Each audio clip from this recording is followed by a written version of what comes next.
Je tiens à vous saluer ce soir dans le nom de Jésus. Que la grâce, la paix du Saint-Esprit demeure sur vous. Alléluia. Je veux déjà bénir le Saint-Esprit, bénir notre Seigneur Jésus-Christ qui a rendu, n'est-ce pas, cette journée possible, qui nous a gardés et qui nous donne la grâce encore une fois de plus, n'est-ce pas, de se retrouver sur ce plateau pour partager sa parole. Je vous invite à prier avec moi, pour ceux qui peuvent, à prier afin que le Saint-Esprit, lui qui est notre enseignant, notre consolateur, vienne maintenant et prendre tout à contrôle de toutes choses. Au nom de Jésus. Seigneur, je te rends grâce. Je te bénis pour l'œuvre de la croix, Papa. Sans ce que tu as accompli à la croix, nous ne sommes rien. Tu nous as sauvés. Tu as manifesté ton amour en venant mourir à la croix de Golgotha. Et aujourd'hui, nous pouvons, Seigneur, marcher la tête haute. Marcher dans la victoire. Avec l'assurance qu'un jour, tu viendras nous chercher. Seigneur, je te bénis encore ce soir vraiment pour ma vie, la vie de ces auditeurs, la vie, Seigneur, Papa, Père, de tous ceux-là qui m'écoutent. Je prie qu'au travers de cette émission, une bénédiction, une grâce, une visitation de la part du Saint-Esprit vienne sur eux. Je prie que tu prends total contrôle de toutes choses. Je prie que tu nous visites, Seigneur, et que nos corps, nos âmes et nos pensées soient influencés par la puissance de l'Esprit. Je prie, Seigneur Jésus-Christ, que comme tu as dit que tu as préparé les bonnes choses en avance, je prie que tu nous donnes, Seigneur, de comprendre et de bénéficier de ces choses. Si pour ta grâce, au nom de Jésus-Christ, nous avons prié. Amen. Alléluia. Je suis encore une fois de plus béni d'être avec vous sur ce plateau. Il est 17h33, heure locale. Et voilà, nous allons partager la parole du Seigneur. J'aimerais lire un verset pour commencer. Pour introduire le passage, c'est dans le livre de Matthieu 24.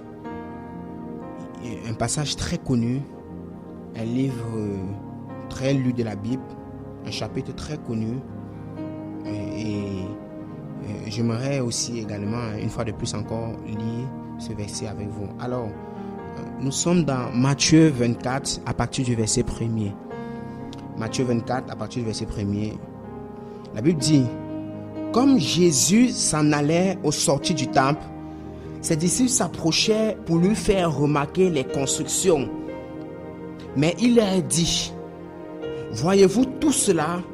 Je vous le dis en vérité, il ne restera pas ici pierre sur pierre qui ne soit renversé. Il s'assit sur la montagne des Oliviers et ses disciples vinrent en particulier lui faire cette question. Dis-nous, quand cela arrivera-t-il et quel sera le signe de ton avènement et de la fin du monde ou alors de l'achèvement des âges? Jésus leur répondit, verset 4, prenez garde que personne ne vous séduit. Alléluia. Alléluia. Gloire au Seigneur. Alors, c'est une parole très forte. C'est une mise en garde de notre Maître et Sauveur Jésus-Christ à ses disciples. Alors, d'après l'histoire, vous savez, quand on lit les Écritures, on sait tous, pour ceux qui ont l'habitude de lire, on sait tous que le Messie, n'est-ce pas, va arriver à un temps à Jérusalem où, pour la plupart, la vérité avait disparu de leur cœur. Parce que quand on lit Luc 1, à partir du verset 1er, on voit, n'est-ce pas, qu'il y avait un temple. Et dans ce temple-là, le temple à Jérusalem, bien sûr, et dans ce temple-là, les sacrificateurs, n'est-ce pas, exerçaient toujours la prêtrise. Vous voyez? Mais il y avait quelque chose qui avait disparu. L'essence même de la maison de Dieu, c'est-à-dire la prière avait disparu. Voilà pourquoi Jésus-Christ va dire à ses disciples que dans Matthieu, il va dire un jour que cette maison qui était quand il va entrer du temple, on nous dit qu'il va, n'est-ce pas, leur dire clairement que cette maison qui était censée être une maison de prière est devenue une caverne de voleurs. Donc, le Seigneur, n'est-ce pas, avait institué ce temple-là pour être une maison de prière. Alléluia. Et avec le temps, les dirigeants du temple vont passer à côté de l'essence même, de l'objectif même de ce pourquoi cette maison avait été construite, ou alors la vision de Dieu pour le temple. Et quand on parle de maison de prière, la prière, n'est-ce pas, c'est un endroit où c'est un moment où on entre en communion avec notre Créateur. C'est un moment où on entre en intimité. C'est un moment où on peut écouter le Saint-Esprit, où on peut parler au Saint-Esprit, où on peut recevoir du Saint-Esprit, où on peut être guéri, où on peut être visité. Vraiment, c'est un moment de communion avec le Saint-Esprit. Voilà pourquoi, n'est-ce pas, le temple avait été construit. Et Jésus va s'étonner un jour, il va entrer dans le temple à Jérusalem, parce que, vous voyez, le temple était fait de 3 parties. Il y avait, n'est-ce pas, le parvis, c'était la grande cour. Cette cour-là était divisée en 2. Cette cour-là avec une partie faite des hommes, une partie faite de femmes. Et c'est sur cette cour-là que Jésus va être étonné, scandalisé de voir que c'était devenu un marché. C'était devenu, n'est-ce pas, un commerce où beaucoup venaient pour... beaucoup venaient comme s'ils venaient prier, mais ils venaient vendre, ils venaient trafiquer. Vous voyez, ils venaient marchander. Et Jésus était étonné que l'essence même de cette maison n'avait pas été faite pour un marché. Non, au contraire, elle avait été faite pour communier, pour être en communion avec le Saint-Esprit. Et comme sous la loi toujours, le temple, n'est-ce pas, qui avait plusieurs structures, plusieurs compartiments, notamment la cour, ce qu'on appelait le parvis, et le lieu saint, n'est-ce pas, et après le lieu très saint. Alléluia. Et c'est dans ce lieu très saint là, n'est-ce pas, et avec l'âge. Et avec l'âge qui préfigurait la présence de Dieu. La présence de Dieu. D'accord. Alors, et je me suis rendu compte, n'est-ce pas, au fil des temps, mes bien-aimés, vous qui m'écoutez, ou alors vous qui allez m'écouter, je me suis rendu compte que notre génération a besoin d'être plus prudent, a besoin de veiller plus que jamais. Et je comprends pourquoi, n'est-ce pas, l'apôtre Paul pouvait dire veillez et priez. Veillez et priez, car les jours sont mauvais. Et je comprends également, n'est-ce pas, pourquoi dans la parabole des 5 vierges, on nous dit que à un moment donné, elles se sont assoupies, dans Matthieu 10. Elles se sont assoupies. Et lorsque, n'est-ce pas, à minuit, une voix va crier. Voici l'époux aller à sa rencontre. On nous dit qu'il y a 5 folles, n'est-ce pas, qui vont rester. Et 5 sages qui vont se lever. Ça veut dire quoi? Ça veut dire que avant le grand cri, avant la grande trompette, croyez-moi, le monde va connaître, je vais dire l'église, en ce qui nous concerne, nous les chrétiens, va connaître vraiment une grande séduction, malheureusement. Alors, pourquoi est-ce que nous devons veiller et travailler, aimer la parole? Pourquoi est-ce que nous devons aimer les enseignements? Pourquoi est-ce que nous devons aimer la parole du Seigneur? Allons comprendre ça dans Hébreu 3. Hébreu 3. Ou alors, avant de prendre Hébreu 3, prenons ensemble Éphésiens 4 à partir du verset 1er. Éphésiens 4 à partir du verset 1er. Je vais rapidement lire.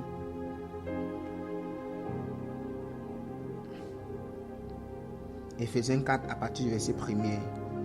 Et pour gagner en temps, lisons à partir du verset 11. Alors, la Bible dit que et il donna les uns comme apôtres, les autres comme prophètes, les autres comme évangélistes, les autres comme pasteurs et docteurs, pour le perfectionnement des saints, en vue de l'œuvre du ministère et de l'édification du corps de Christ, jusqu'à ce que nous soyons tous parvenus à l'unité de la foi et de la connaissance du Fils de Dieu, à l'état d'homme fait, à la mesure et à la stature parfaite de Christ, afin que nous ne soyons plus comme des enfants, flottant et emportés à tout vent de doctrine, par la tromperie des hommes, par leur ruse, dans le moyen de séduction. Alléluia. Donc l'apôtre Paul dit aux Éphésiens ici que le Seigneur a placé, du moins a donné à l'église, a fait des dons à l'église, parce que ces ministères-là sont comme des dons pour l'église. Donc l'apôtre peut faire comprendre aux Éphésiens ici que est-ce que vous connaissez que le Seigneur a donné des dons à l'église? Mais de quels dons il s'agit? Il s'agit des dons concernant le ministère, à savoir apôtre, n'est-ce pas, pasteur, apôtre, pasteur, docteur, évangéliste, prophète, pour le perfectionnement des saints, n'est-ce pas, en vue de l'œuvre de ministère. Pourquoi? Il dit jusqu'à ce que nous soyons tous parvenus à l'unité de la foi, à la connaissance du Fils de Dieu, à l'état d'homme fait, à la mesure et à la stature parfaite de Christ.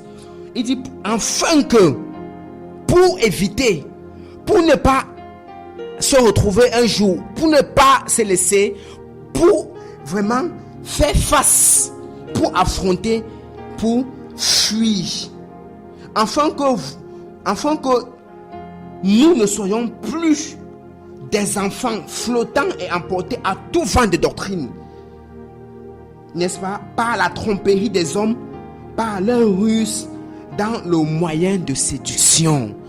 Dans le moyen de séduction. Le thème séduction vraiment va être beaucoup cité pendant ce partage. Pourquoi? Parce que c'est quelque chose qui l'église va vivre malheureusement à côté de la puissance et de la gloire que l'église est censée démontrer en ce temps de la fin avant notre enlèvement. Malheureusement, n'est-ce pas, il y a ce qu'on appelle de l'apostasie, c'est-à-dire de la séduction. De la séduction. On le dit pour des personnes qui à la base étaient enseignées.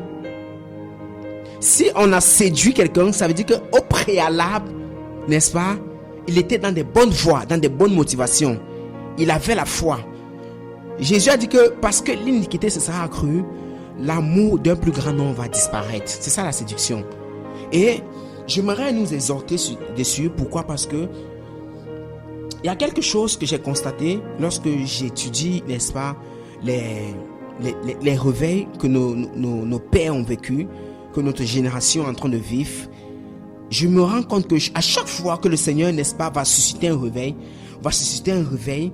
et il y a toujours, quand ces pères de réveil-là ne veillent pas, des infiltrations, des doctrines qui viennent dans le but de séduire beaucoup. Et d'ailleurs, l'Esprit, n'est-ce pas, avait visité l'apôtre Jean pour faire écrire à cet homme de Dieu par rapport à l'église de Thyatire, pour mettre garde à cette église-là de la doctrine que la femme Jézabel enseignait pour égarer le peuple de Dieu. Donc, alors, si on revient dans le livre de Matthieu 24, on voit que un jour, les disciples, alors qu'ils étaient, n'est-ce pas, séduits par la construction du temple, parce que la Bible nous dit dans Matthieu, la Bible dit au verset 1er, on dit comme ils sortaient du temple, ses disciples s'approchaient pour lui faire remarquer les constructions. Ça veut dire qu'ils étaient attirés par des constructions. Ils étaient attirés par du matériel. Parce que comme vous connaissez, lorsque Jésus-Christ va se mettre à appeler ses disciples, c'était des derniers de la société. Parce que ils étaient des derniers de la société. Ils étaient, voilà, ceux-là pour qui on ne pouvait rien espérer. On ne pouvait espérer rien d'eux. Donc, lorsque Jésus va les appeler, de les suivre, et ils croyaient recevoir des maisons, la gloire, la richesse, la domination, n'est-ce pas, sur cette terre. Voilà pourquoi d'un jour au lendemain, ils s'attendaient à une bénédiction, je vais dire matérielle. Alors, quand ils vont regarder les constructions, ils vont attirer l'attention de Jésus, parce qu'ils s'attendaient à ça. Mais Jésus va leur dire que, croyez-vous, il ne restera pas ici pied sur pied qui ne soit renversé. Et par la suite, il va leur dire, prenez garde. Oh, prenez garde que personne ne vous séduit. Ça veut dire quoi? Ça veut dire que lorsqu'ils vont demander au Seigneur Jésus quels seront les signes de ton avènement et l'achèvement du monde, Jésus va les faire comprendre que il y a une séduction qui doit venir ou alors qui va venir. Mais prenez garde parce que j'ai vaincu le monde. Alléluia. Et cette séduction-là, croyez-moi, n'a pas commencé en 2023. Non, elle n'a pas commencé en 2023. Parce que lorsque Jésus entre dans le temple, il va être très irrité de ce que la maison de Dieu était devenue. Donc, on voit que cette séduction-là ne date pas de 2023. Mais, dans ce même temple, où les sacrificateurs avaient perdu l'objectif du temple, il y avait, n'est-ce pas, des ânes. Alléluia. Il y avait des ânes. Il y avait des Zacharie. Donc, pour dire quoi? Pour dire que je suis convaincu qu'il y a des lieux où, n'est-ce pas, le Seigneur n'y est plus. Mais alors, il y a des personnes qui cherchent le Seigneur. Il y a des personnes qui n'ont pas abandonné vraiment, n'est-ce pas, je vais dire le fardeau, je vais dire la consécration. Il y a des personnes qui ont le fardeau. Il y a des personnes toujours qui continuent à avoir une relation, une intimité avec le Saint-Esprit. Ça, je suis convaincu. Parce que dans les Écritures, on voit bien sûr que ce lieu qui était, n'est-ce pas, devenu un marché là, il y avait des personnes comme Anne, il y avait des personnes comme Zacharie. Il y avait des personnes qui continuaient, n'est-ce pas, à offrir n'est-ce pas, le service de parfum. On nous dit dans Luc 1 que je vais lire. Dans Luc 1, le verset 4-5. Alors je lis. Du temps de Hérode, roi de Judée, il y avait un sacrificateur nommé Zacharie, de la classe d'Abdias. Sa femme était entre les fils d'Aaron et elle s'appelait Élisabeth. Tous deux étaient justes devant Dieu, observaient d'une manière irréprochable tous les commandements et toutes les ordonnances du Seigneur. Ils n'avaient point d'enfants parce que Élisabeth était stérile. Ils étaient l'un et l'autre avancés en âge. Or, pendant qu'il s'acquittait de ses fonctions devant Dieu, selon le tour de sa classe, il fut par le sort, d'après les règles du sacerdoce, à entrer dans le temple du Seigneur pour offrir de parfums. Alléluia. Toute la multitude du peuple était dehors en prière à l'heure du parfum. Alors, un ange du Seigneur apparut à Zacharie et se tint debout à la droite de l'autel du parfum. Alléluia. Donc, on voit ici, n'est-ce pas, on voit que malgré que ces grands prêtres qui avaient perdu l'essence, n'est-ce pas, du temple, ils avaient dévié, ils étaient passés à côté parce que ils avaient déjà la pensée et l'esprit corrompus. Ils avaient déjà été séduits. Mais il y avait des hommes comme Zacharie, avec leurs femmes, qui, avec un cœur dévoué pour Dieu. Parce qu'on nous dit qu'ils exerçaient toujours le service. On nous dit qu'à l'aide du parfum. Et le parfum symbolise la prière. Le parfum, n'est-ce pas, c'était... le parfum, il y avait comme... dans le lieu saint, après le pavé, il y avait le lieu saint dans le temple. Et il y avait comme un comptoir où on venait faire brûler le parfum pour parfumer le lieu saint, afin que ce lieu-là, n'est-ce pas, sente bon perpétuellement. Et ce parfum-là, c'était matin-soir. Je veux dire, entre deux soirs. Donc, chaque jour, chaque matin, n'est-ce pas, il fallait brûler ce parfum-là. Et le parfum, nous dit le livre d'Apocalypse, que le parfum, n'est-ce pas, c'est la prière. C'est la prière. Alléluia. Et alors qu'il est en train de faire ça, on nous dit que l'ange du Seigneur va visiter Zacharie. l'ange du Seigneur va visiter Zacharie et va, n'est-ce pas, donner la prophétie, à savoir que sa femme va enfanter. Alléluia. Donc, qu'est-ce que je veux dire, mes bien-aimés, vous qui m'écoutez? Je veux, n'est-ce pas, qu'on puisse veiller, moi le premier. Pourquoi? Parce que au départ de la construction du temple, il y avait la loi, il y avait des principes qui régissaient ce lieu-là, à savoir la prière.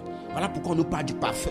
Parce que cette maison était une maison de prière, c'était une maison de consécration, c'était une maison où les personnes venaient pour être guéries. Parce qu'on nous dit après ça que, n'est-ce pas, Jésus va venir, quand il va détruire, quand il va renverser les comptes, on nous dit que les boiteux vont venir, les aveugles vont venir, les personnes malades vont venir à lui et il va les guérir. Ça veut dire qu'il y a des personnes à l'intérieur qui souffrent et qui viennent pour recevoir la guérison. Et c'est l'image de nos assemblées, c'est l'image de la vision que tu as reçue, c'est l'image du fardeau, du ministère que tu as reçu, homme de Dieu, femme de Dieu. C'est l'image, n'est-ce pas, de la base de ta marche avec le Seigneur. Mais sur quoi il faut veiller? En quoi il faut veiller? La Bible nous parle, n'est-ce pas, de la séduction. Et vous connaissez avec moi que ce qu'on appelle écuménisme, c'est un mélange, n'est-ce pas, de plusieurs religions au nom de l'amour, dans le but, n'est-ce pas, de se rassembler, de vivre ensemble. Alléluia. L'écuménisme, c'est un mélange, c'est une association, c'est un regroupement de toutes les religions qui puissent exister au nom de l'amour, dans le but de vivre ensemble. Et quand on parle d'écuménisme, on peut tout de suite voir un regroupement des catholiques, protestants, n'est-ce pas, des musulmans, des bouddhistes et tout ça, au nom de l'amour, dans le but de vivre ensemble, parce qu'on est tous des humains, on est tous des hommes, on doit s'aimer. Et ce n'est pas vraiment de ce mélange-là que je vais parler. Je vais parler, n'est-ce pas, de l'écuménisme qui est une forme de séduction, mais alors qui règne dans le milieu évangélique, ou alors qui est en train de s'installer dans le milieu évangélique, dans le milieu dit réveillé, dans le milieu des personnes qui sont censées être la lumière, qui sont censées apporter le règne de Dieu par la parole et l'autorité du royaume, au travers, n'est-ce pas, des enseignements premièrement, pour bâtir des chrétiens, pour former les disciples, afin que nous puissions tous être comme le maître. Je parle de ce mélange-là. Je parle de ce mélange-là. Pourquoi est-ce que je parle de ça, mes bien-aimés? Parce que je me suis rendu compte que, effectivement, étant donné que nous sommes à la fin, il y a, je vous assure, un laisser-aller. Et Jésus a mis en garde ses enfants par rapport à cette séduction-là. Il a mis en garde ses enfants. J'aimerais nous lire un passage dans Matthieu 21. Matthieu 21 à partir du verset 12 à 24. Matthieu 21 à partir du verset 12 à 24. Pour effectivement illustrer ce que je disais là. On nous dit, Jésus entra dans le temple et il chassa tous ceux qui vendaient et qui achetaient dans le temple. Il renversa les tables des changeurs de monnaie et les sièges des vendeurs de pigeons. Alléluia. Alléluia. Donc, le Seigneur est entré dans le temple. On nous dit qu'il a renversé les tables des changeurs de monnaie. Monnaie. L'apôtre Paul disait aux Corinthiens, il les disait souvent, je crois dans 1 Corinthiens 5, il disait, vous ne pouvez servir 2 maîtres à la fois. Il disait, vous ne pouvez servir 2 maîtres à la fois. On ne peut servir Christ et Mammon. Ça veut dire quoi? Ça veut dire qu'il y a ce qu'on appelle le Dieu de l'argent. Et lorsque j'ai étudié le ministère de Jésus-Christ, je me suis rendu compte, mes bien-aimés, que tout homme qui commence un ministère public et qui n'a pas renoncé à lui-même, qui n'a pas renoncé, n'est-ce pas, à lui-même. Parce que Jésus a dit à ses disciples, c'est lui qui veut me suivre, renonce à lui-même, se charge de sa propre croix et qu'il me suive. Et Jésus-Christ, dans Matthieu 4, lorsqu'il est allé dans le désert, il a été tenté par le diable sur 4 aspects. La gloire, la nourriture, le ventre. Je dirais le ventre. Vous voyez, la richesse. Et Jésus-Christ a renoncé à ça. Il a renoncé à toutes ces tentations-là. Il a fait face à ça, mais il n'a pas cédé à cette séduction. Et je me suis rendu compte que tout homme qui commence un ministère et qui ne veille pas, ou alors qui ne renonce pas à cette tentative-là, ne peut pas faire longue route, ne peut pas aller loin avec le Seigneur, ne peut pas, n'est-ce pas, avoir un ministère qui va perdurer dans le temps. Sinon, ces choses-là vont, n'est-ce pas, nous rattraper. Parce que si l'apôtre Paul parle de ces choses-là aux Corinthiens, alors qu'ils avaient reçu la parole, n'est-ce pas, ils étaient convaincus, ils avaient reçu les dons de l'esprit, ils étaient puissants en manifestation des dons spirituels, le parler en langue, les guérisons, n'est-ce pas? Et si l'apôtre Paul vient attirer l'attention, n'est-ce pas, sur ces choses-là, c'est parce que c'était une réalité. C'était une réalité pour eux. Ils disaient, croyez-moi, vous ne pouvez pas servir Christ et Mammon, c'est-à-dire le Dieu de l'argent, c'est-à-dire la richesse. Et lorsque un disciple de Jésus-Christ n'est pas mort en soi par rapport, n'est-ce pas, à l'amour de l'argent, par rapport au confort, il ne peut pas mettre longue route. Il ne peut pas, n'est-ce pas, garder la foi. Je vous en supplie, chrétiens de cette génération, nous devons renoncer à ces choses parce que c'est la première séduction qui est en train de frapper l'église. Les regards étaient braqués dessus. Ils étaient un tout petit peu, un temps si peu séduits. Voilà pourquoi Jésus a commencé à toucher la séduction. Il a commencé, n'est-ce pas, à toucher la séduction.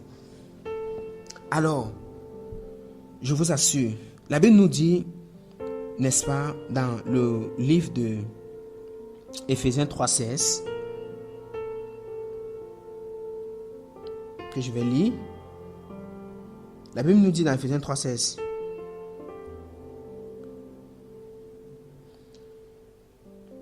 qu'est-ce que j'ai dit? Hébreux 3,16. Et que furent en effet ceux qui se révoltaient après avoir entendu, sinon tous ceux qui étaient sortis d'Égypte sous la conduite de Moïse, et contre qui Dieu fut irrité pendant 40 ans, sinon contre ceux qui péchaient, et dont les cadavres tombaient dans le désert. Voyez, n'est-ce pas, un peuple qui a été sauvé. Qui a été sauvé. Alléluia.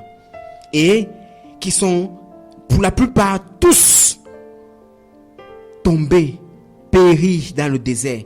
Parce que lorsque le Seigneur commence à éprouver les voies d'un homme, commence à sonder les voies d'un homme, oh, je vous assure, il y a des choses qui peuvent sortir de nos cœurs. La Bible dit que le Seigneur ne regarde pas l'apparence. Il est celui-là qui sonde les cœurs et les reins. Et à chaque fois qu'un homme commence à être élevé, à chaque fois, il y a des motivations, des vraies motivations qui commencent, n'est-ce pas, à faire surface dans la vie de cet homme-là. Et c'est là que tu te rends compte que si je n'ai pas renoncé à moi-même au commencement, au début, au départ, ces choses, ces réalités-là vont nous rattraper. Alléluia. Je vous assure, c'est compliqué. Je peux, n'est-ce pas, voir à quel point lorsque des personnes commencent à être bénies par le Seigneur au travers de leur ministère, que ce soit chantre, que ce soit évangéliste, que ce soit des pasteurs, des prophètes, Je vois des chantres qui ont commencé à chanter avec une belle grâce, avec une belle onction, ont commencé à bénir le peuple du Seigneur. Mais dès qu'ils ont été sollicités un peu de partout dans les nations, je vois la gloire. Je vois à quel point l'argent commence à prendre place dans les cœurs. Au point où on peut se retrouver, n'est-ce pas, dans ce que j'ai appelé l'écuménisme évangélique. Un mélange dans le milieu chrétien, dans le milieu des enfants de Dieu. Au nom de l'amour. Je vois des personnes, n'est-ce pas, qui chantaient pour la gloire de Jésus, se retrouver en train de chanter, n'est-ce pas, dans les bâtiments, dans les temples francs-maçons, dans des bâtisses, dans des cathédrales. Et je me dis, si on ne veille pas, Saint-Esprit, nous allons tous nous perdre. Nous allons, n'est-ce pas, un jour, tous nous perdre si on ne veille pas. Et le Seigneur nous a donné des paroles de sagesse dans le livre de Matthieu 13. Matthieu 13 à partir du verset 22. Je vais lire. Le Seigneur nous donne cette parabole-là. Il dit, il nous parle de la parabole, du semeur. Et je vais rapidement lire le verset 22. Matthieu 13, verset 22. Il dit, celui qui a reçu la semence parmi les épines, c'est celui qui a entendu la parole des épines. C'est celui qui a entendu la parole. Celui qui a reçu la semence parmi les épines, c'est celui qui entend la parole, mais qui les soucis du siècle et la séduction des richesses et tout fait cette parole et la rendit infructueuse. Alléluia. Donc, on voit ici encore, n'est-ce pas, comment, à quel point, après avoir écouté la parole, les soucis du siècle présent, la séduction de la richesse. Le Seigneur ici parle de la séduction de la richesse. Il y a une séduction de la richesse.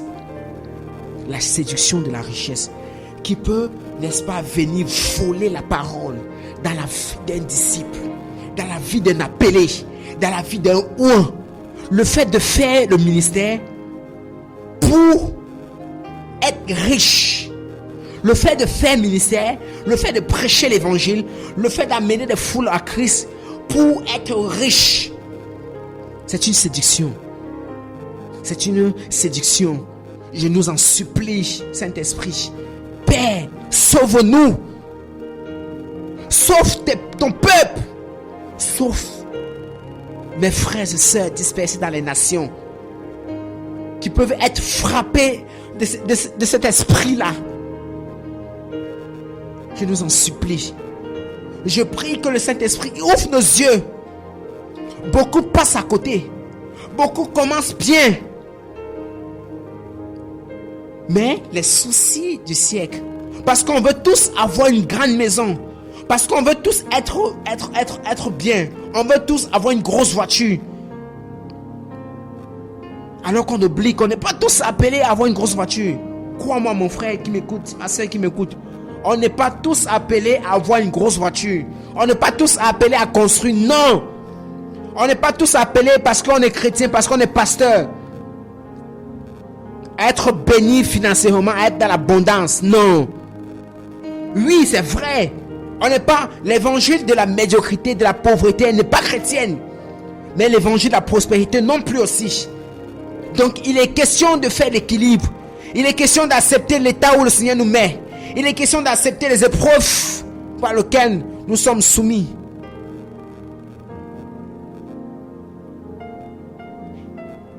Il est question, n'est-ce pas, d'accepter de vivre dans l'abondance, comme dans la disette. Il est question de vivre, comme Paul pouvait dire, j'ai appris à vivre dans l'abondance et j'ai aussi appris à vivre dans la disette. De vivre le consentement. Il est question, n'est-ce pas, de renoncer. Croyez-moi, un homme qui a renoncé à lui-même est celui-là qui est capable de supporter les épreuves. Je vois une séduction à cause des alliances. Je vois une séduction, n'est-ce pas, qui mine le milieu dit réveillé. Et c'est un danger pour beaucoup. C'est un danger pour nous, frères et sœurs.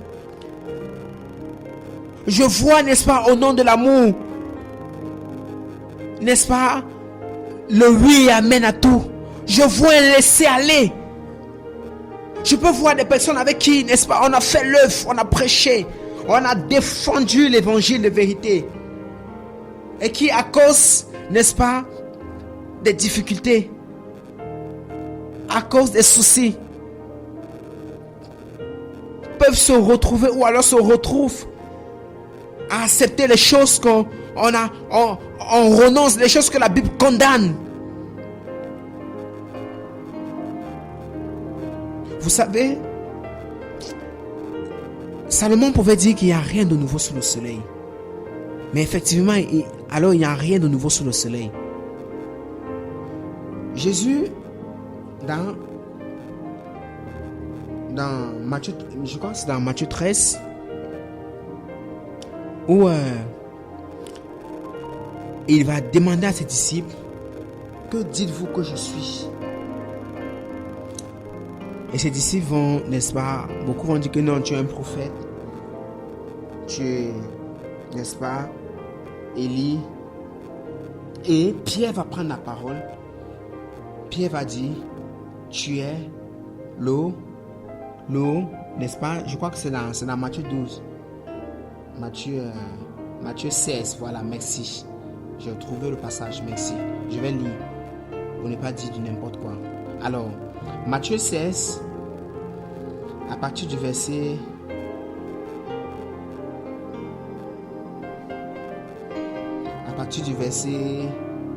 13. Jésus étant arrivé dans le territoire de Césarée de Philippe, demanda à ses disciples, qui dit-on que je suis, moi le Fils de l'homme? Il répondit, les uns disent que tu es Jean-Baptiste, les autres Élie, les autres Jérémie, et les uns les prophètes. Il dit, et vous qui dites, et vous dites, qui dites-vous que je suis? Simon Pierre répondit, tu es le Christ, le Fils du Dieu vivant. Jésus, prenant la parole, lui dit, tu es heureux, Simon, fils de Jonas, car ce ne sont pas la chair et le sang qui t'ont révélé cela, mais c'est mon Père qui est dans les cieux. Alléluia. Alors, regardez avec moi la suite. Verset 21, la Bible dit, dès lors, Jésus commençait à faire connaître à ses disciples qu'il fallait qu'il aille à Jérusalem, qu'il souffre de la part des anciens et des principaux sacrificateurs, des scribes, et qu'il fut à mort, et qu'il ressuscita le 3e jour. Verset 22, Pierre, l'ayant pris à part, s'est mis à le reprendre et dit, à Dieu ne plaise, Seigneur, cela ne t'arrivera point. Mais Jésus répondit et dit à Pierre, arrête de moi, Satan. Tu mets en scandale, car tes pensées ne sont pas les pensées de Dieu, mais celles des hommes. Vous voyez? Pour dire quoi? Pour dire que, croyez-moi, le chemin est long, mes bien-aimés. Aussi longtemps que nous sommes dans cette chair, nous sommes sujets à des tentations. La Bible dit d'ailleurs que Jésus-Christ, notre modèle, a été tenté de toutes les manières, mais il n'a pas succombé, il n'a pas cédé à la tentation. Pour dire que nous tous, nous sommes appelés à être tentés. À plus forte raison pour ceux-là qui ont décidé de répondre à l'appel qui est dans leur vie, de rendre ministère, un ministère public. Ils seront encore plus éprouvés que d'autres. Et quand on est éprouvé, quand on est tenté, la tentation, elle vient de partout. Elle vient de partout. Donc, moi aujourd'hui, qui peut être animé par le Saint-Esprit, influencé par le Saint-Esprit, comme Pierre, au point de discerner, n'est-ce pas, l'identité du Messie. Tu es le Fils de Dieu. Le même Pierre, quelques minutes après, a pris Jésus de côté et s'est mis à reprendre Jésus. La Bible dit qu'il a repris Jésus. Ça veut dire que il a refusé ce que Jésus voulait dire, qu'il fallait qu'il aille mourir à Jérusalem, mais qu'il devait ressusciter 3 jours après. Il a dit non, tu ne mourras point. Il s'est mis à prophétiser. Et Jésus va reprendre Pierre. Il va dire arrête de moi Satan. Ça veut dire que Pierre, n'est-ce pas, venait d'être influencé par un esprit méchant. Il venait d'être influencé par Satan. Et Jésus n'a pas laissé tomber au nom de l'amour. Non. Pierre qui connaissait l'amour que le Seigneur avait pour lui. Ah oui, croyez-moi. Pierre connaissait l'amour que Jésus avait pour lui. Pierre savait que Jésus l'aimait. Donc peu importe la manière que Jésus pouvait reprendre Pierre, Pierre connaissait cet amour-là. Alors, parce qu'on s'aime, parce qu'on se manifeste l'amour vis-à-vis les uns les autres, qui est d'ailleurs le premier commandement, on se doit également en retour de reprendre, et alors de manière sévère, de prendre position, de discerner à nos frères, dans la vie de nos frères et nos sœurs, l'esprit qui peut les animer, afin de veiller. La Bible dit de veiller les uns les autres. Nous sommes censés veiller les uns les autres, au travers de la prédication, au travers de la parole, comme on a lu dans Ephésiens 4. Alléluia. Et Jésus va reprendre Pierre ici. Il va attirer l'attention de Pierre en lui faisant comprendre que tiens mon gars, les pensées que tu as ne sont pas les pensées de Dieu, ce sont les pensées des hommes. Pourquoi? La pensée de l'homme a pour but de glorifier l'homme, de glorifier la chair. Or, on nous dit que l'esprit de Jésus, le témoignage de Jésus, ou alors l'esprit de la prophétie, c'est le témoignage de Jésus-Christ. Alléluia. Donc quand le Saint-Esprit pousse, anime un homme, influence un homme, les actions de cet homme a pour but de glorifier le Saint-Esprit. Donc, veillons, prions, de peur que les soucis de ce siècle et la séduction des richesses, comme Jésus a dit, ne viennent voler la parole qu'on a reçue, voler la sémence qu'on a reçue dans nos cœurs. Alléluia. Et je vais prier, mes bien-aimés, parce que comme Jésus-Christ, qui est notre modèle, la Bible dit que nous n'avons pas à lutter contre la chair et le sang, mais nous avons à lutter contre les esprits, les principautés. Le combat que nous menons n'est pas charnel, au contraire, il est spirituel. Donc il est question, n'est-ce pas, de prier contre les esprits. Il est question d'intercéder. Il est question de discerner dans la vie de nos bien-aimés, qu'on connaît, qui craignent Dieu, qui ont l'amour de Dieu, qui ont bien commencé. Il est question de discerner en eux l'esprit qui les anime, l'esprit qui peut les influencer, et d'intercéder pour eux, et de prier pour eux, afin que les foi ne défaillent point. Jésus a dit à Pierre, oh Pierre, Satan, n'est-ce pas, t'a réclamé pour te cribler comme du froment, mais j'ai prié pour toi, afin que ta foi ne défaille point. Et lorsque tu seras affermi, convertis tes frères. Ou alors lorsque tu seras converti, n'est-ce pas, affermis tes frères. Alléluia. Pour dire quoi? Pour dire que chaque fois que Jésus-Christ pouvait voir en ses disciples un caractère qui n'était pas encore celle du Messie, qui n'était pas encore celle du Père, il priait. Voilà pourquoi je t'invite à prier. Je t'invite à prier chaque fois que tu discernes dans la vie de ton pasteur, dans la vie de ton frère, une attitude dont la Bible ne proscrit pas, un comportement dont la Bible n'est-ce pas, n'approuve pas. Je t'invite à prier avant d'en parler.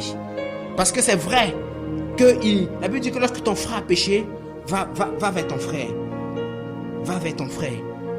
S'il t'écoute, tu l'as gagné. S'il ne t'écoute pas, tu l'amènes au milieu de 2-3. S'il n'écoute pas 2-3, tu l'amènes au milieu de l'assemblée. Et s'il refuse d'écouter jusqu'à présent, il est considéré comme un inconverti. Mais il est question d'abord de prier avant d'aller voir son frère. Parce que c'est ce que Jésus a fait. Alléluia. Donc j'aimerais prier. Je ne peux pas finir cette exhortation sans toutefois prier. Demander au Saint-Esprit non seulement de me garder parce que personne n'est épargné, mais également de garder tous nos frères et sœurs, tous nos bien-aimés, tous ces pasteurs que je connais, tous ces hommes que je connais, et que, n'est-ce pas, je peux voir la séduction des richesses, les faire sortir du droit chemin, les faire sortir des voies du Seigneur. Je peux voir des motivations qui commencent, n'est-ce pas, à être impures. Je peux voir, n'est-ce pas, des objectifs. L'objectif de ce pourquoi ils ont été appelés commence à perdre de sens. Comme ces sacrificateurs dans le temple. Et voilà pourquoi Jésus avait dit, faites ce qu'ils vous disent de faire, mais ne faites pas ce qu'ils font. Parce que bien beau qu'ils prêchaient la loi de Moïse, mais ils ne vivaient pas cette parole-là. Ils étaient déjà attachés à l'argent. Ils avaient déjà pour Dieu, pour maman. Au point, il y avait déjà des échangeurs de monnaie. Ça veut dire que toi qui venais de Rome, qui n'avait pas peut-être, qui avait avec, n'est-ce pas, des objets, tu pouvais échanger facilement. Ils avaient ce qu'on appelle le troc. Tu pouvais troquer ta marchandise en échange des pièces à l'effigie de César. Seigneur, je te prie.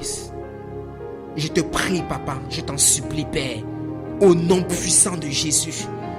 Alors que cette parole est en train de tomber dans le cœur de quelqu'un, je prie que tu viennes produire dans le cœur un renoncement en soi. Je prie que tu viennes briser la jambe d'un serviteur. Enfin d'être comme un... Je prie que tu viennes créer en Jacob d'Israël. Jacob a dit, bénis-moi. Si tu ne me bénis pas, je ne te laisse pas. Et tu as vu en Jacob la bénédiction dont il avait besoin. Le renoncement, le brisement. Et parce qu'il avait été brisé, il était devenu un handicap. Il était obligé de s'appuyer sur, n'est-ce pas, un bâton pour marcher. Et ce bâton préfigurait la parole, l'autorité. Ce bâton n'était rien d'autre que toi. Et dès lors, son histoire avait changé. Il était devenu sous de bénédiction. Père, je prie au nom de Jésus. Je prie que tu bénis. Je prie que tu visites. Je prie que tu donnes à tes enfants de renoncer. Qu'ils renoncent, Seigneur. Je détruis toute influence de l'ennemi dans la vie de ton peuple, dans la vie de ton église, Père, au nom de Jésus. Je prie, Saint-Esprit, que tu viennes sauver tes enfants ce temps de la fin. Tu dis qu'il y a beaucoup d'appelés, mais très peu de lits. Je prie, Seigneur, que tous ceux que tu as appelés pour prêcher l'évangile de vérité, pour prêcher cette parole, je prie que les cœurs soient gardés et que les motivations ne changent pas. Je prie qu'il y a d'autres qui vivent dans les difficultés, que tu pourvoies, que tu les envoies, Seigneur, sur une veuve. Alors plus qu'une veuve comme Élie, je t'en supplie. Tu nous dis que si nous avons le vêtement et la nourriture, cela nous suffit. Ah oui, cela nous suffit, Papa. Nous ne voulons pas vivre dans l'abondance. Nous refusons cet évangile de séduction, cet évangile qui nous pousse à être prospères. Tu ne nous appelles pas à être prospères. Tu nous appelles à gagner des âmes. Tu nous appelles à garder le témoin. Tu nous appelles à témoigner de ton amour. C'est ça que tu nous appelles. Je t'en supplie, ramène à toi ton peuple, Saint-Esprit. Ramène à toi mes bien-aimés. Ramène à toi ces pasteurs qui m'ont hier édifié et qu'aujourd'hui sont passés à côté. Ou alors qui sont en train de passer à côté. Je t'en supplie, Papa, au nom puissant de Jésus. Afin que la gloire, l'honneur te soit rendue. Dans le nom de Jésus-Christ. Dans le nom puissant de Jésus-Christ. Merci d'exaucer nos prières. Tu as dit, Seigneur, que tu n'es pas venu pour perdre, mais tu es venu pour sauver. Et tu sais le faire mieux que personne. Je t'en supplie, fais-le encore une fois de plus. Au travers de ce partage, donne à beaucoup de prendre conscience. Au travers de ces faibles mots, et donne à beaucoup de revenir à toi. De revenir comme l'enfant prodige. Ah oui, de revenir à la maison. Ramène à toi tes hommes, tes enfants, tes serviteurs, tes esclaves. Au nom de Jésus. Amen. Amen. Amen.